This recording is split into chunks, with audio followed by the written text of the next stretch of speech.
বর্তমানে আমি আছি খুলনার কয়রা উপজেলায়। খুলনার কয়রা উপজেলা কিন্তু সুন্দরবনের অনেক নিকটে, আর এখানে অনেক নদী নালা আছে।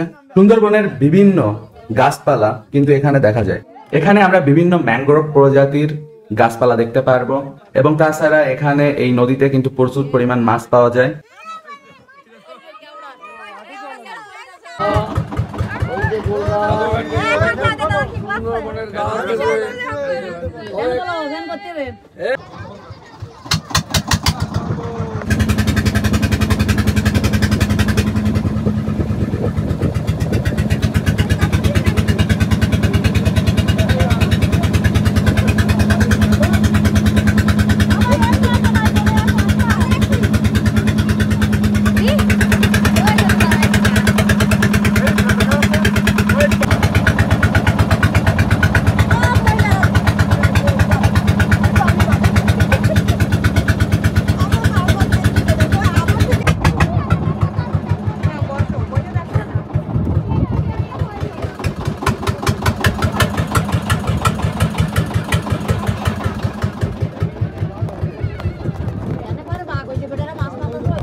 আশা করি ভিডিওটি আপনাদের ভালো লেগেছে। যদি ভিডিওটি ভালো লেগে থাকে লাইক দিতে ভুলবেন না, কমেন্ট করে জানান ভিডিওটি আপনাদের কেমন লেগেছে। সুস্থ থাকবেন, সুন্দর থাকবেন। Have a nice day, good bye.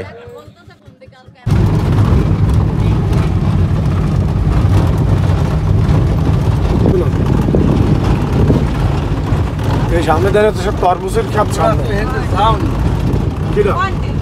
এই রাস্তা দিয়ে গেলাম।